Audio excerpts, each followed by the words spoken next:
வணக்கம் Israel Jabasingh. LPG cylinder crisis அப்படின்னு எல்லா இடத்துலையும் பேசுகிறாங்க. அது உண்மைதானா?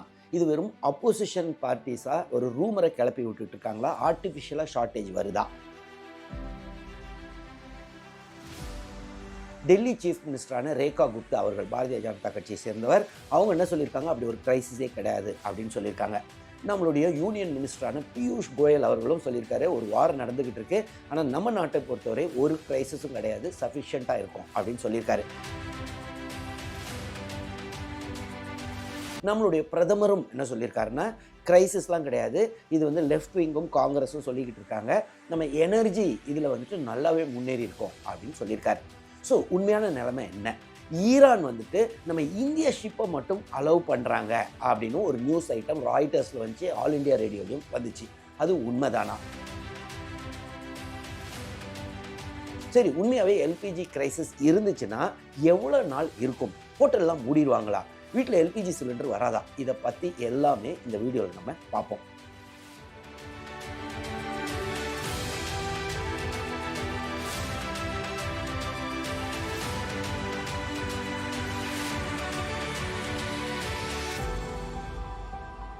முதலாவது, எல்பிஜி கிரைசிஸ் இருக்கா இல்லையா? இது அப்போசிஷன் பார்ட்டிஸ் தான் சொல்கிறாங்களா? உண்மை என்னென்னா, கண்டிப்பாக எல்பிஜி கிரைசிஸ் இருக்குது. யார் சொல்கிறது? இப்போ பார்த்தீங்கன்னா ஐஆர்சிடிசி, இது கவர்மெண்ட்டோடையது. அவங்க இன்றைக்கி ஒரு சர்க்குலர் போட்டிருக்காங்க, ஸ்டேஷனில் உள்ள எல்லா கேன்டீன் யூனிட்ஸு எல்லாமே இனிமேல் எல்பிஜி தட்டுப்பாடு வருது, அதனால் வந்துட்டு இண்டக்ஷன் ஸ்டவ்வில் மாறிக்கோங்க அப்படின்னு ஒரு சர்க்குலர். ஸோ இது கவர்மெண்ட்டோடைய சர்க்குலர் தான். அதுக்கு அடுத்தது பார்த்திங்கன்னா, டெல்லி ஹைகோர்ட்டில் பார்த்திங்கன்னா அந்த கேன்டீனில் லாயர்ஸ் அவ்வளோ யூஸ் பண்ணுறது. ஸோ ஹைகோர்ட் கேன்டீனில் என்ன சொல்லிட்டாங்க, இனிமேல் ஃபுட் மெனுவெலாம் மாற்றுறோம், இனிமேல் சாண்ட்விச்லாம் கிடைக்கும், ஆனால் யூஷுவல் ஐட்டம்ஸ், குக் பண்ணுற ஐட்டம்ஸ்லாம் கிடையாது அப்படின்னு சொல்லியிருக்காங்க. இது பார்த்திங்கன்னா நாடெங்கும் பார்த்திங்கன்னா அங்கங்கே க்யூவில் தான் நிற்கிறாங்க. நம்மளும் ட்ரை பண்ணி பார்த்தா இந்த மாதிரி நம்மளுக்கு புக் பண்ணணுன்னா அந்த ஃபோனே எடுக்க மாட்டேங்கிறாங்க. நிறைய இது அவுட் ஆஃப் ஆர்டரில் இருக்குது. ஸோ எல்பிஜி கிரைசிஸ் கண்டிப்பாக இருக்குது. இன்றைக்கி ஒரு நியூஸ் ஐட்டம் படித்தா, அம்பத்தூரில் கிரெமட்டோரியத்துக்கு அங்கேயும் அந்த எரிக்கிறதுக்காக எல்பிஜி சிலிண்டர் தேவைப்படுமா. ஸோ அதுக்கே எல்பிஜி ஷார்ட்டேஜ் வந்துருச்சு, என்ன பண்ணுறதுன்னு இது பண்ணுறாங்க.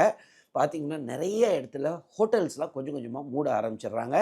அது இல்லாமல் க்ரூட் ஆயில், அதாவது பெட்ரோல் டீசலும் பார்த்திங்கன்னா எல்லா பெட்ரோல் பங்க்லேயும் ஆங்காங்கே க்யூ தான் நின்றுக்கிட்டு இருக்கு. ஸோ இந்த சூழலில் இருக்கிறது உண்மை, அதை அக்செப்ட் பண்ணணும். சரி, இந்த கிரைசிஸ் கிடையவே கிடையாது, 25% ப்ரொடக்ஷனையும் இம்ப்ரூவ் பண்ணிட்டோம் அப்படின்னு நேற்று கவர்மெண்ட் ஆஃப் இந்தியாவில் ப்ரெஸ் ப்ரீஃபிங்கில் joint secretary government of India அவங்க என்ன சொல்கிறாங்கன்னா, கிரைசிஸ்லாம் கிடையாது, நல்லாவே மேனேஜ் பண்ணிக்கிட்டு இருக்கோம். இந்தியாவை வந்துட்டு எல்பிஜி வந்துட்டு 60% இம்போர்ட் பண்ணுறோம், அதில் 90% வந்துட்டு ஸ்ட்ரெயிட் ஆஃப் ஹார்மூஸ் வழியாக தான் வருது. ஸோ ஸ்ட்ரெயிட் ஆஃப் ஹார்மூஸ் அப்படின்றது என்னென்னா, இந்த ஈரான் பர்ஷியன் கல்ஃபில் இருக்குது அந்த நேரோ ஸ்ட்ரெச்சு, ஸோ அது வழியாக தான் வருது அப்படின்னு அக்செப்ட் பண்ணுறாங்க. அதே சமயத்தில் 8 மார்ச் ஒரு கவர்மெண்ட் ஆர்டர் போட்டுட்டோம், அது பிரகாரம் ரிஃபைனரிஸ்லாம் இனிமேல் வந்துட்டு எல்பிஜி ப்ரொடக்ஷனை இன்க்ரீஸ் பண்ண சொல்லிட்டோம். இது ப்ரோபேன், பியூட்டேன், இது எல்லாத்தையுமே இனிமேல் எல்பிஜியாக டைவெர்ட் பண்ண சொல்லிட்டோம். அதனால் 25% ப்ரொடக்ஷன் இன்க்ரீஸ் ஆயிடுச்சு அப்படின்னு சொல்கிறாங்க. ஸோ ஃபர்ஸ்ட் ஆஃப் ஆல் வந்துட்டு எப்போ இந்த ஆர்டர் போட்டாங்க, அவங்களே என்ன சொல்கிறாங்க, 8 மார்ச். ஸோ 8 மார்ச்ன்றது ஒரு 3-4 நாளைக்கு முன்னாடி பண்ணிவிட்டு அதனால் பயங்கரமாக இன்க்ரீஸ் ஆகுதுன்னு சொல்கிறது தவறு. ரெண்டாவது, அவங்க என்ன சொல்கிறாங்க, அதே ப்ரெஸ் ப்ரீஃபிங்கில் என்ன சொல்கிறாங்கன்னா, எல்பிஜி அடுத்தது நாங்கள் ப்ரையாரிட்டி கொடுத்துட்டு செக்டர்ஸு, அதாவது ஹாஸ்பிட்டல்ஸ், அது இல்லாமல் எஜுகேஷன் இன்ஸ்டியூஷன், ஏன்னா எஜுகேஷன் இன்ஸ்டியூட்ஸ்லாம் இப்போ எக்ஸாம் நடக்க ஆரம்பிச்சிருச்சு, ஸோ இவங்களுக்கெல்லாம் ப்ரையாரிட்டி கொடுக்க சொல்லிட்டோன்றாங்க. ஸோ அப்போ ப்ரையாரிட்டி கொடுக்க சொல்லிட்டோம் அப்படின்னு சொன்னாலே அப்போ 25% ப்ரொடக்ஷன் இன்க்ரீஸ் ஆயிடுச்சுங்க. அப்போ எதுக்கு ப்ரையாரிட்டி கொடுக்கணும்? ஆட்டோமேட்டிக்காக போயிட்டு தானே இருக்கும். ப்ரையாரிட்டியே கொடுக்க தேவையில்ல, எல்லா ஹோட்டல்ஸ்க்கு எல்லாருக்கும் அனுப்பலாம்ல.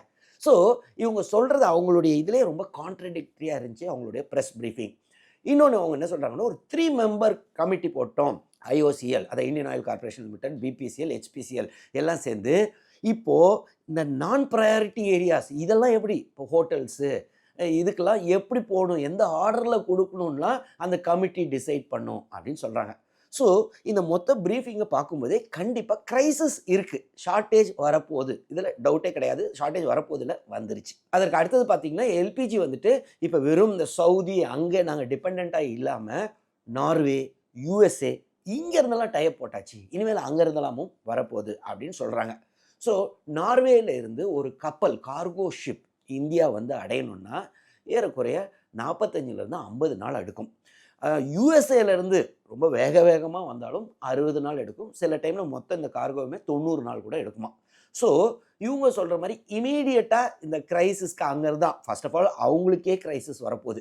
நார்வேக்கும் வரலாம், யூஎஸ்க்கும் வரலாம். ஸோ அவங்க எல்லாத்தையும் நமக்கு அனுப்பிச்சாலும் 50-60 நாள் மினிமம் எடுக்கும் அதெல்லாம் வந்து சேர. சரி, ஈரான் வந்துட்டு நம்ம நாட்டுக்கு மட்டும் அனுமதி கொடுத்துட்டாங்க அப்படின்னு ஃபஸ்ட்டு ராய்ட்டர்ஸில் ஒரு ரிப்போர்ட் வந்துச்சு.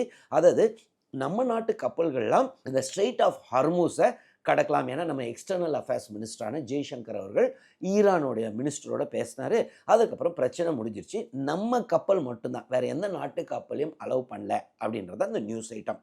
அது உண்மையான்னு பார்த்தீங்கன்னா இல்லை, கிடையவே கிடையாது. அவங்கள ஈரான் அஃபிஷியலாக சொல்லிட்டாங்க, அந்த மாதிரிலாம் ஒரு உண்மையும் கிடையாது, நாங்கள்லாம் அலோவெலாம் பண்ணுற மாதிரி இல்லை அப்படின்னு. ஸோ ஆல் இண்டியா ரேடியோவில் இதை போட்டுட்டு இந்த நியூஸ் ஐட்டம் வந்துச்சு. அதுக்கப்புறம் அவங்க டெலீட் பண்ணிட்டாங்க. ஈரானை பொறுத்தவரை அவங்க நமக்கு ஃபேவரபுளாக இருப்பாங்கன்னு சொல்கிறது ரொம்ப முட்டாள்தனம். காரணம் என்ன? காலங்காலமாக நம்ம கூட இருந்தாங்க. ஆனால் இப்போ பார்த்தீங்கன்னா நம்ம வந்துட்டு கொஞ்சம் பாரபட்சமாக தான் இருக்கிறோம். இஸ்ரேல் நாட்டை சப்போர்ட் பண்ணுறோம், அமெரிக்காவை சப்போர்ட் பண்ணுறோம். ஒரு 2 நாளைக்கு முன்னாடி கூட யுனைடெட் நேஷன்ஸில் ஒரு செக்யூரிட்டி கவுன்சில் ரெசல்யூஷனை நம்ம கோ ஸ்பான்சர், அதாவது ஈரான் வந்துட்டு மற்ற கல்ஃப் கண்ட்ரிஸ் எல்லாம் அடிக்கக்கூடாது அப்படின்னு. ஸோ ஈரானை அமெரிக்கா அடித்ததையும் இஸ்ரேல் அடித்ததையும் நம்ம கண்டிக்கவே இல்லை. அதே சமயத்தில் ஈரானுக்கு எதிராக நம்ம ரெசல்யூஷன் கொண்டு வந்திருக்கோம். ஸோ இதெல்லாம் கூட்டி கழித்து பார்க்கும்போது கண்டிப்பாக ஈரானை பொறுத்தவரை நம்ம இவங்களுக்கு எவ்வளோ ஹெல்ப் பண்ணியிருக்கோம். ஒரு வாட்டி பார்த்திங்கன்னா 1990களில் யுனைடெட் நேஷன்ஸ் ஹியூமன் ரைட்ஸ் கவுன்சிலில் வந்துட்டு நமக்கு எதிராக ஒரு தீர்மானம், காஷ்மீருக்கு எதிராக தீர்மானத்தை பாகிஸ்தான் கொண்டு வந்தாங்க. அப்போது அதை தடுத்து நிறுத்தினதே ஈரான் தான். அவங்களுக்கு மெஜாரிட்டி இல்லாமல் போச்சு. ஈரான் நமக்கு ஃபேவரபுளாக இருந்தாங்க. ஆனால் நம்மை பொறுத்தவரை இப்போ ரொம்பவே பாரபட்சமாக தான் இருக்கிறோம். இஸ்ரேல், அமெரிக்கா இப்போ அவங்கள நம்ம சப்போர்ட் பண்ணுற மாதிரி தான் இருக்கிறோம். சரி, இப்போ அமெரிக்கா என்ன சொல்லிட்டாங்க?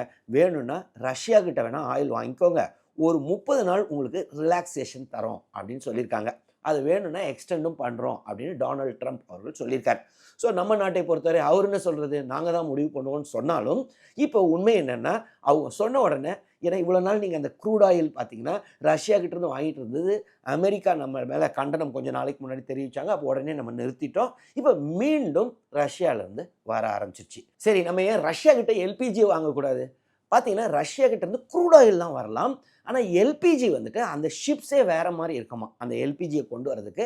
ஸோ அந்த மாதிரி வந்துட்டு ரஷ்யா கிட்டேருந்து ஃபெசிலிட்டி கிடையாது. ஸோ நம்ம முழுக்க இந்த கல்ஃப் கண்ட்ரிஸ் குறிப்பாக சவுதியை தான் டிபெண்ட் பண்ணியிருக்கோம்.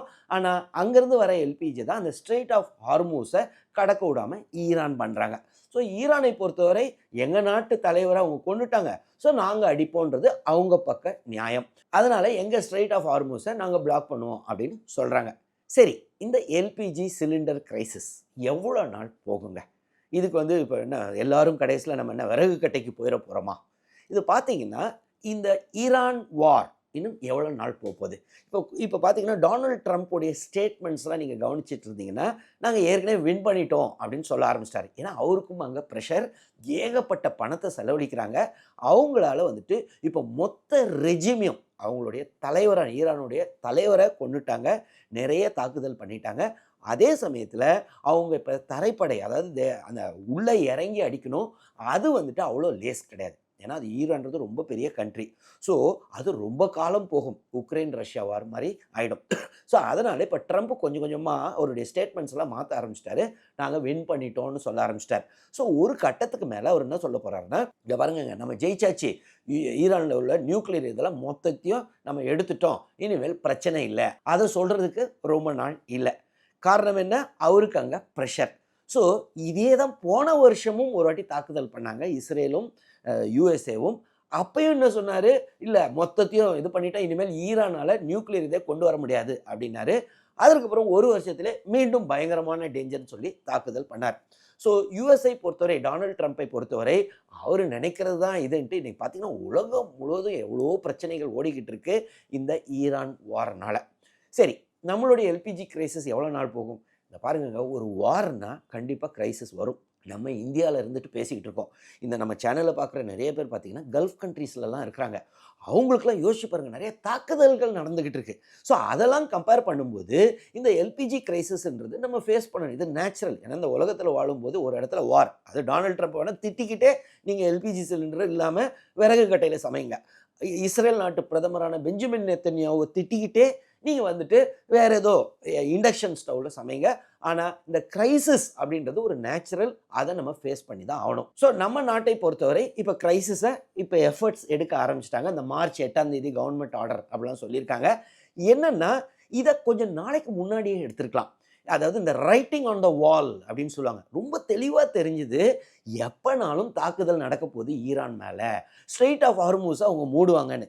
நம்ம சேனல்லே பார்த்தீங்கன்னா ஏறக்குறைய ஒரு 30-35 நாளைக்கு முன்னாடியே கவுண்ட் டவுன் பிகின்ஸ் அப்படின்னு நம்ம சேனலில் கூட ஒரு வீடியோ போட்டிருந்தோம். கண்டிப்பாக தாக்குதல் நடக்க போகுது அப்படின்னு. ஏன்னா அமெரிக்கா கொஞ்சம் கொஞ்சமாக அவங்க வார்ஷிப்ஸ் எல்லாம் கொண்டு வந்துக்கிட்டு இருந்தாங்க இந்த மிடில் ஈஸ்ட்டுக்கு. ஸோ எல்லோருக்குமே தெரிஞ்சிருக்கும் போது அப்பயே இவங்க வந்துட்டு இந்த மாதிரி ப்ரிப்பரேஷன்லாம் எடுத்திருக்கலாம்.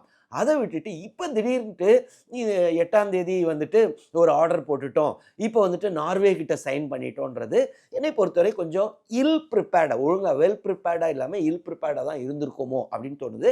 அதே சமயத்தில் அட்லீஸ்ட் இப்பயாவது ஏதோ நடவடிக்கை எடுக்கிறாங்களேன்னு நம்ம சந்தோஷப்பட்டுக்கணும். இந்த கிரைசிஸ் எவ்வளோ நாள் போகும்? என்னை பொறுத்தவரை குரூட் ஆயில் கிரைசிஸ் கொஞ்ச நாளில் முடிஞ்சிருங்க, பிரச்சனை இருக்காது. ஏன்னா ரஷ்யா கிட்ட இருந்து இனிமேல் குரூட் ஆயில் வர ஆரம்பிச்சிட போது. ஸோ நம்மளுக்கு இந்த குரூட் ஆயில், அதாவது பெட்ரோல் டீசல் பிரச்சனை பெருசாக இருக்க வாய்ப்பு இல்லை. இந்த வழியாக வந்துடும் ரஷ்யா கிட்ட இருந்து.